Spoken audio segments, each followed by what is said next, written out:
about to hear is true. Only the names have been changed to protect the innocent. Fatima Cigarettes, best of all long cigarettes, brings you Dragnet.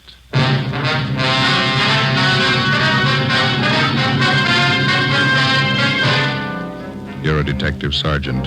You're assigned a bunco detail. A gang of petty swindlers has set up operations in your city.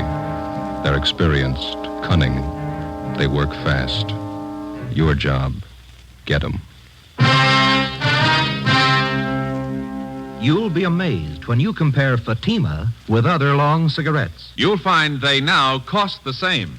But in Fatima, the difference is quality. You see, Fatima is the quality king-size cigarette because it contains the finest Turkish and domestic tobaccos superbly blended.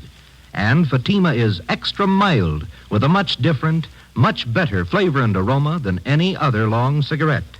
Because of its quality, its extra mildness, its better flavor and aroma, Fatima has more than doubled its smokers coast to coast. So try comparing Fatima yourself. Fatimas now cost the same as other long cigarettes, but your first puff will tell you. Ah, that's different. Yes, in Fatima, the difference is quality. Ask your dealer for Fatima, the quality king-size cigarette. Best of all long cigarettes. Start enjoying Fatima tomorrow.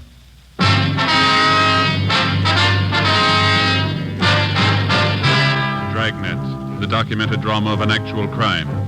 For the next 30 minutes, in cooperation with the Los Angeles Police Department, you will travel step by step on the side of the law through an actual case transcribed from official police files.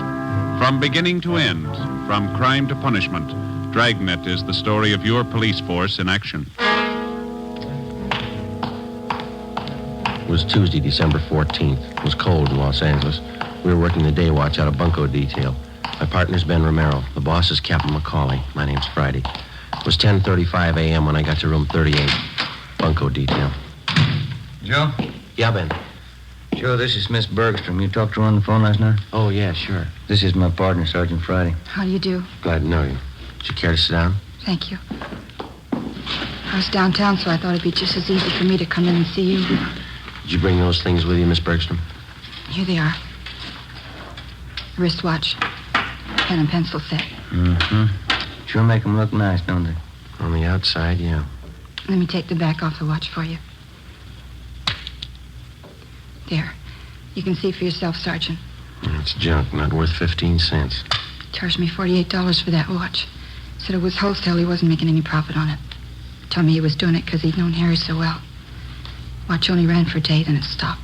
How about the pen and pencil set, miss? Just as bad. Pen's just a shell, won't even write. Same with a pencil. I paid him $30 for them. Mm-hmm. This engraving on the pen was love from Harry. That's Harry's boy I was engaged to.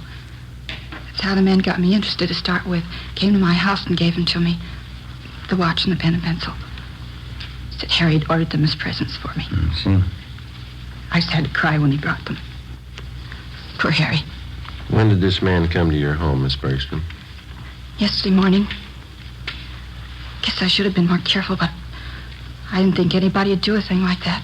What kind of a story did he give you? Well, he came to the door and told me his name was Spencer.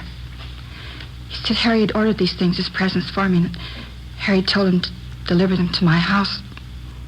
Watch looked beautiful in the case. I didn't know anything was wrong. I see. Would you go on, please? He told me it was a special order. Said Harry had written him from overseas a week before. Harry was in the Marine Corps, you know. Mm-hmm. Well, he said he hoped the engraving was all right. The way Harry wrote, he wanted it in his letter. I just couldn't take it. I cried. This man, he pretended to be a close friend of Harry? Yeah. That's why I showed him the letter. One from the Marine Corps about Harry being killed overseas. When did you receive that letter, Miss Bergstrom? 2 days before, on Saturday. Harry's name was on the casualty list on Monday. Yes, we understand. What did the man do when you showed him the letter? He sympathized with me. Or he pretended to. I didn't think there was any trick. I didn't think anybody was that low. Pen and pencil set looked a little cheap, but I wanted them no matter how cheap they were. Harry's last present to me, that's what I thought. How did he broach the idea of money? Well, when he was ready to leave, he told me Harry had ordered the things on credit. He said he didn't want to mention it, but he wondered how he could get payment for the watch and the pen and pencil. Well, he didn't show you a bill, did he? An invoice listing the price of the watch or the engraving that was done? No. And I didn't want him bothering Harry's mother or father at a time like this. I borrowed some money from my dad and paid him. Let's see, it's $48 for the watch, $30 for the pen and pencil set. Yeah. He gave me a phone number to call if the watch needed adjustment, and when I found the watch was a fake, I called the number. It was a Chinese laundry. They didn't know anything about it. You haven't seen or heard from this man since he left your house yesterday morning? No. Could you describe this man for us, Miss Bergstrom? What he looked like, clothes he was wearing? It's right here on this slip of paper, Sergeant. I wrote it all out for you. Thank you. Well, you're not alone, if that's any consolation. There's an army widow out in Hollywood who was cheated on the same kind of deal last Friday. It's so cruel using a dead person's name to cheat you. Yes, ma'am. How can anybody get lower than that? They keep trying. Ben and I took Miss Bergstrom's crime report. The phony watch and pen and pencil set were booked as evidence. In the past 2 weeks, we'd received a half a dozen identical complaints from relatives or friends of lately deceased persons. The swindler, or con man, as he likes to be called in his trade, gets the names of lately deceased persons from the obituary column or the military casualty list in the newspapers. Then he fixes up some cheap article of merchandise with appropriate engraving and calls on the friends and relatives of the deceased. He pretends to know nothing about the death of the person whom he claims placed the order for the merchandise. In almost every case, the friend or relative agrees to pay for the articles at some exorbitant price. For the con man, it's a lucrative racket. For the public, a vicious one. Wednesday, December 15th, Ben and I looked up an informant, a former con man. What do you think of it, fellas? Been in business for 2 months, doing fine. What do you think of it? Looks great, Judge. Nice setup. Finest baby laundry in South Los Angeles. That's why I advertise. Hey, you don't think that's too broad, do you? Oh, I don't think so, Judd. You got some nice equipment here. Baby laundry. How'd you ever get started? Father-in-law set me up with a loan. Says he got tired of me trying to sell him bum watches. Well, that's a good break for you, Judd. Say, you got a couple of minutes? We'd like to talk to you. Sure thing. Come on back here. Okay. Fine, thanks. Yeah, it's squared away, living a solid life. Not bad at all, you know. It surprised me. You ever see any of the old gang, Judge? Not much, no. Some of the old grifters look me up now and then, try to touch me. No go. Hey, here you are.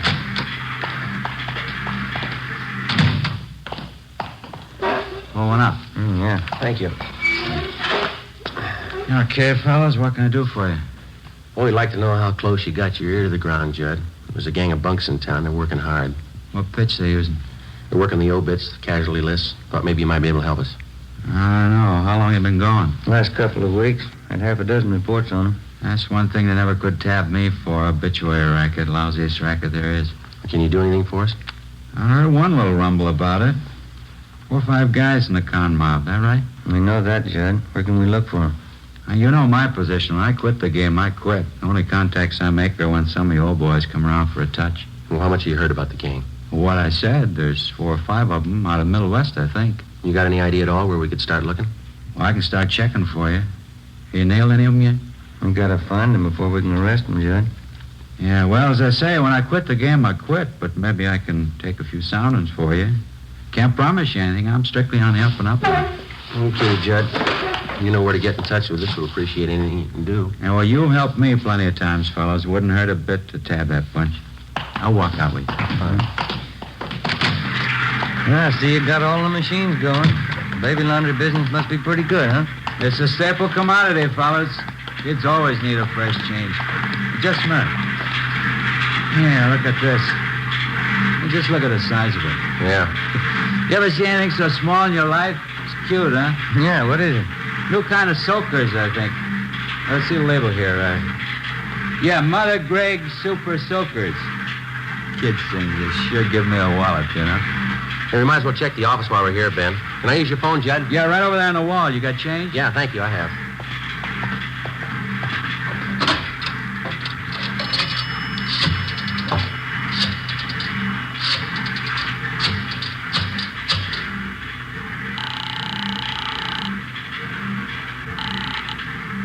City Hall. 2572. 2572. Bunko fugitive, Brian. Joe Friday, Tom. Anything doing? Yeah, Joe. Think we might have a lead on those bunks working the obituary racket. What do you got? They reached a woman in Highland Park. Where are you? Baby laundry. Oh. Well, it's a Mrs. Westerly. Her daughter was killed in an auto accident. Last night they came around and sold the woman a watch her daughter was supposed to have ordered. Also a necklace and pen and pencil set. $250. Usual junk. Did you talk to this Mrs. Westerly? Yeah, we took the report. The man's description, his M.O., the rest all match up. What's the lead? She watched the man when he left her house. Yeah? He got in a taxi cab. 10:30 a.m. While Sergeants Bryant and Ullery got out a broadcast on the suspect, Ben and I drove to the offices of the cab company where we contacted the special agent. He helped us check the way bills for the preceding night. On the way bill for cab 213, we found the trip listed. Starting point, the intersection nearest the Westerly home.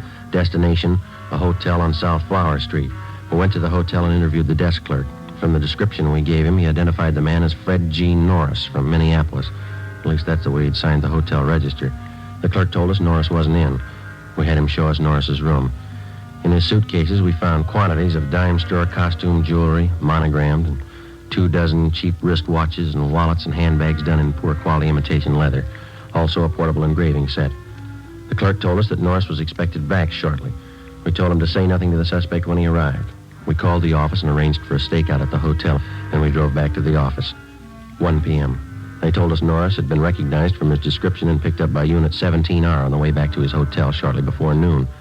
Ben and I joined Sergeants Ullery and Bryant in the interrogation room where they were questioning the suspect. He looked about 40 years old, white, male American, about 6 feet tall, 170 pounds. He would admit nothing. Bryant kept questioning him. You're wasting our time and your own, Norris. Face it. You were playing a rough game and you lost. Now, how about it? You're going to feel pretty silly when you find out you got the wrong guy. Who do you work for, Fred? You can do what you want about investigating me. You haven't a thing to hold me on. There's no use wasting any more time. You got that list of victims? Yeah. These are the ones that tabbed Norris. Thank you. A couple more here, Joe. Thanks, Ben.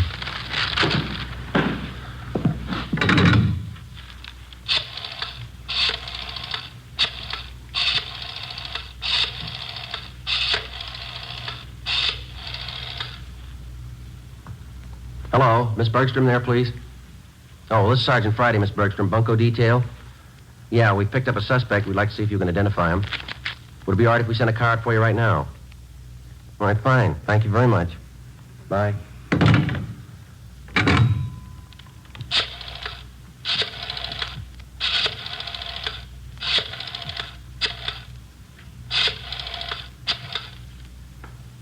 Look, I can't sit here all day. I have business to attend to. Quiet, Norris. He's on the phone. Hello, Miss Cronin there, please. This is Sergeant Friday calling, Miss Cronin. Bunko detail? Yes, ma'am, that's right. I'm sorry to disturb you, but we have a suspect in custody down here. Yes, ma'am? Hey, Sergeant. Could you come down to City Hall right away? Sergeant, Would you hold on just a minute, please? Thank you. Yeah, Norris. you got me. 2:58 p.m. We informed the victims that the special show-up had been canceled. And we called in a stenographer and had her take Fred Norris's statement. In addition to listing the crimes he committed, he also told us that there were 6 men in the Bunko gang besides himself. He gave us the names and descriptions of each one of them. He stated that they'd been operating in Los Angeles for the past 4 months. Norris said that none of them had ever met the leader of their Bunko gang. The only contact they had with the leader was through one of the older gang members, a man by the name of Wesley Fisher. Before Norris was taken to Central Jail for booking, he gave us the address of the house where he had been living with the other gang members. Norris's information on the suspects was checked through R&I. We got one mate, Wesley Fisher. He had one prior arrest 2 years before on a grand theft charge, but he'd been released for lack of evidence. 3:15 p.m., together with Sergeants Ullery and Bryant and 2 men from Metro Squad, we drove out to the address given us by Fred Norris. Turned out to be a neat-looking bungalow in the West Hollywood area. Well, let's go.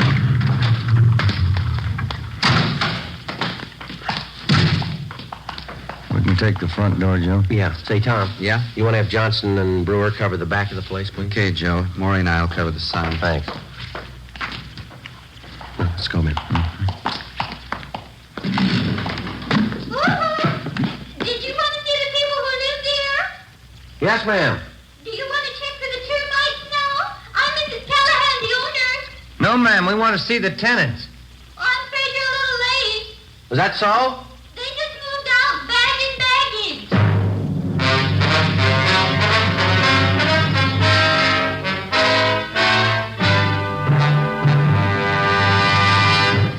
You are listening to Dragnet, authentic stories of your police force in action.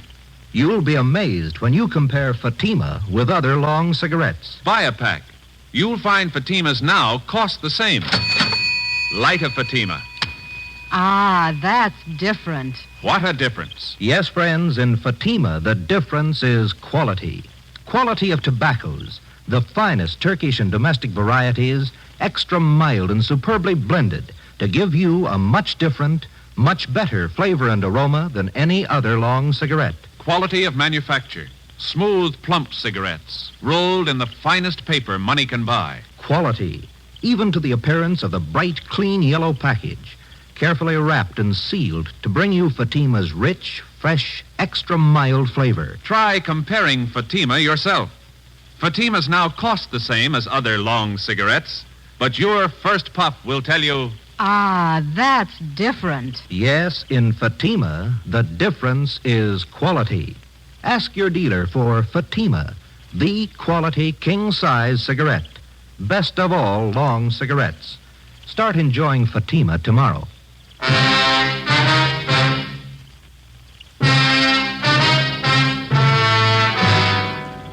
Wednesday, December 15th, 4 p.m. We made a thorough check of the house, which the 6 suspects had just vacated.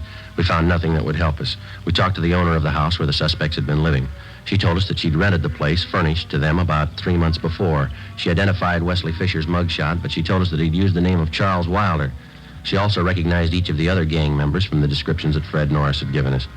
She told us that while they were living there, the men seemed to keep odd hours and that they had a car. She told us that she'd taken the license number of the car the day the men moved in. The number was checked with DMV.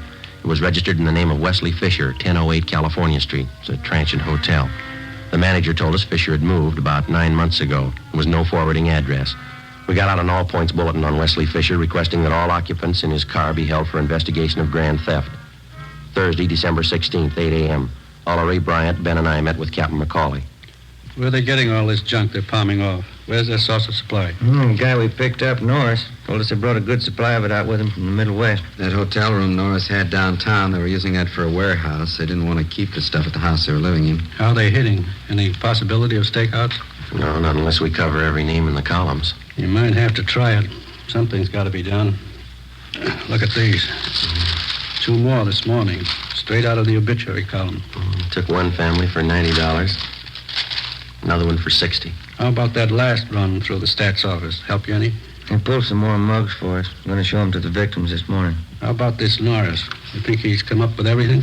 We were up talking to him again at county jail yesterday. Didn't have anything new, Skipper. We dropped in at the sheriff's bunco detail. They've got one new case, same M.O. Description comes close to one of the guys. The victim was the father of a Navy flyer lost overseas. They sold him a gold watch chain that his son was supposed to have bought him for a present. Solid brass. The sheriff's men got anything new? We've been working pretty close with him. Nothing new. Excuse me. Bunco fugitive, Captain McCauley. I talked to Joe Friday. Oh, yeah, hold on. You, Friday. Oh, thank you. Yeah. Joe, this is Judd. Can you meet me out at my place? What do you got? The name Wesley Fisher mean anything to you? 8:30 a.m. Ben and I drove out and met with Judd at his home. He was still in his bathrobe when he met us at the door. He told us he had an important appointment downtown at 9 o'clock and he was in a hurry. We talked to him while he shaved.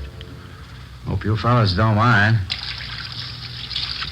Can't miss this date, lining up some new business, you know. It's all right, Judd. Go right ahead. Yeah, I gotta move fast on these things before they cool, you know. Well, works the same with us, Judd. What's the story? Well, I don't know what's worse. Brother Max called me this morning. Remember my brother Max, don't you? No, I don't think so. He works the Pink Parrot Bar in South Main.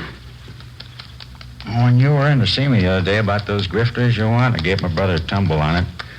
Told him keep an eye open. Now, hand me that towel, will you? Oh, yeah. Here you go. Thanks. They're all steamed up. What'd Max come up with? Well, he's night bartender at the Parrot, you know. Now, last night he spotted a couple of guys at the bar. Had some day-old newspapers. Uh-huh.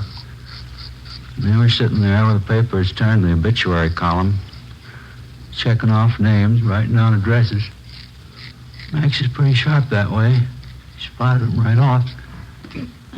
Lousy razor. Does Max know these two men he spotted?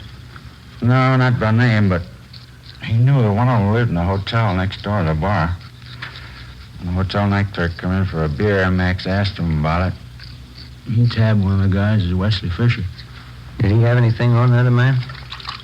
No, the clerk told Max he doesn't live at the hotel, but he spends a lot of time there with Fisher. Well, had he seen Fisher and this other guy at the bar before? Yeah, Max says he's been in before. Got lashed up a couple times. Mm-hmm. Say, would it be okay to contact your brother at his home, Judd? Sure. We don't want to contact him at the bar. Yeah, sure thing. Get your address as soon as I'm finished here. He just moved. I see. I don't know. Hope I didn't get you guys out here for nothing. We appreciate it, Judd. Looks good. Seems to fit. That hotel down there, it's a hang-up, con man. Angles are all there. Let's hope Fisher is. 8:53 a.m. We arrived at the hotel on South Main Street. We checked with the desk clerk, who told us that Wesley Fisher had room 37. As far as he knew, Fisher was in his room. We got a pass key from the clerk and went up to room 37, where we found Fisher and another man. He identified himself as Raymond Breen, one of the gang members identified by Fred Norris. We also found a small supply of cheap watches and pen and pencil sets in Fisher's car. It was parked near the hotel, was impounded. We took both suspects back to the city hall. We questioned them separately in the interrogation room. Breen was first, but he refused to answer our questions. He was taken back to the squad room, and Wesley Fisher was brought in. Sit down, Fisher. Thank you.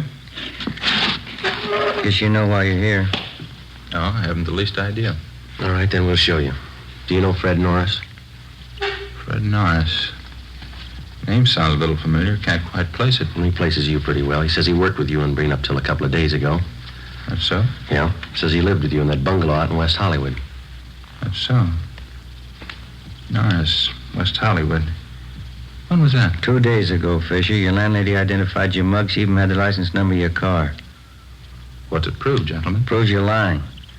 You and Breen worked together. You did work with Norris. You're part of one of the filthiest rackets going. Gentlemen, you're making a bad mistake. No, there's no mistake, Fisher. Your picture's been identified by at least a half a dozen victims. Now, you can go on playing coy all you want, but we can prove that the pen and pencil sets that you sold some of the victims are identical to the ones we found in your car. I haven't any idea what you're talking about. Believe me, that's the truth. You wouldn't know the truth if it followed you, mister. Now, look, maybe you're great at conning old men and young girls, but don't try to pass any of it here. Now, just a moment. Now, you listen, you two-bit thief. I couldn't begin to tell you off for the rotten things you've been pulling off in this town for the past 3 months.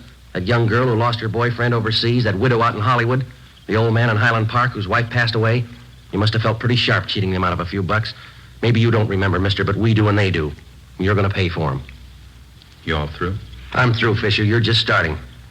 I have nothing further to say, gentlemen. You can talk to my lawyer. We'll give him your new address. Yes? County jail. Suspects Wesley Fisher and Raymond Breen were booked and transported to the county jail. Both of them were positively identified by the victims. Warrants were obtained for the 3 suspects, Norris, Fisher, and Breen. They were arraigned and held to answer at a preliminary hearing on several counts of grand theft. During the next 2 weeks and through the Christmas holidays, identical complaints of bunco operations continued to come in. Friends and relatives of lately deceased persons were still being victimized. The gang's operations continued as usual. There was only one change. The crime report showed that a woman was now operating in the obituary racket along with the male suspects. Christmas came and went. On New Year's Eve, Ben and I were assigned to standby duty. A few minutes before 8 p.m., we got a call from the county jail that Wesley Fisher wanted to see us. Went to the 10th floor of the jail interview room. I'm not going to take all the heat. They're in just as deep as I am. If they can't do right by me, I'll square it up myself. I'll tell you everything I know. Go ahead, Fisher. What is it? Her name's Betty McGraw. She's the one you've been looking for. The whole idea was hers. She planned it out. She got everybody together. It was her show. Where can we find her? 213 Foster, apartment 8. Wesley Fisher gave a complete statement of all his crimes and also implicated the other members. He told us Betty McGraw was his girlfriend. She'd come up with the idea for the obituary racket. She gathered the men together for the job, and it had been planned that she was to stay in the background. In case of trouble, she would furnish aid to the gang members in the form of bail bond money and lawyers. She received a percentage of the take from each of the gang members. We checked her through R&I. She had a criminal history dating back 11 years. We obtained her mugshot. 10:30 p.m. We went out to the address Fisher gave us. A maid answered the door. She told us that the McGraw woman was not there, that she'd gone to a New Year's Eve celebration at a downtown hotel. It was 11:15 when we got there. We identified ourselves to the special officer at the hotel and showed him the mugshot of Betty McGraw. He thought he'd seen her at the main bar. We started looking. Sure do pack 'em in. Yeah. Say, excuse me, please. Can I get through here? Thank you. Sorry, excuse me. Hey, Joe, over this way. I think we can get through. Okay, do you see her yet? No, they're jammed in there. I can't see a thing, but... Hey, wait a minute. Yeah. Can you see down at the end of the bar there? Where? And the black dress? Oh, yeah, that's her. Would you let her through here, please? Excuse me. Sorry. Joe? Right behind you. Is your name Betty McGraw? Is your name Betty McGraw? Sure, I'm Betty McGraw. I don't know you. Who are you anyway? Police officer. We'd like to see you outside. Outside? I'm staying here. This is where the party is, right here. Let's go, lady, outside. Is there a bar outside? I didn't know there was a bar outside. Okay, Ben. Come on, Lenny. I don't know you at all. I'm not going. I'm not going with you. There it is. Happy New Year! Happy New Year! No use trying to get through this. We'll have to wait. Yeah. Well, Happy New Year, Joe. Yeah, same to you. Maybe next year we'll have it off. I don't know why. I always cry when I hear that song. No reason, I just cry. Yeah? Every year, they play it and I cry. No reason at all. You got one this year, lady. Come on.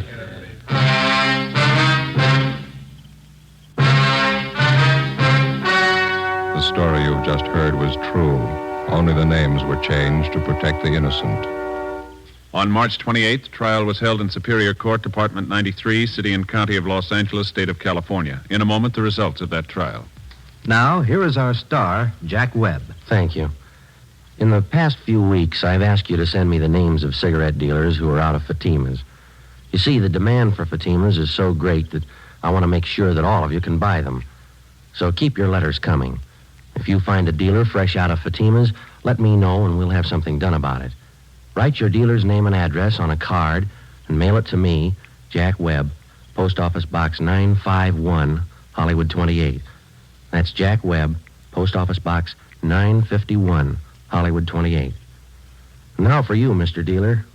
The coming holiday season will find new thousands insisting on Fatima quality. So step up your order for Fatimas tomorrow. Get in on the increasing demand for the quality long cigarettes.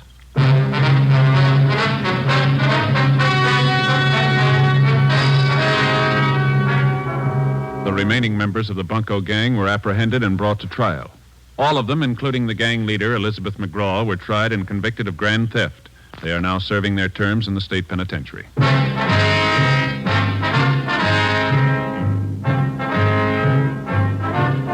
You have just heard Dragnet, a series of authentic cases from official files. Technical advice comes from the Office of Chief of Police W.H. Parker, Los Angeles Police Department.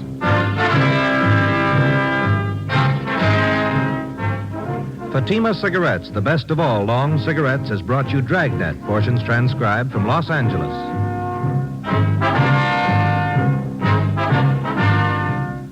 Coming up, We the People, then Screen Directors Playhouse on NBC.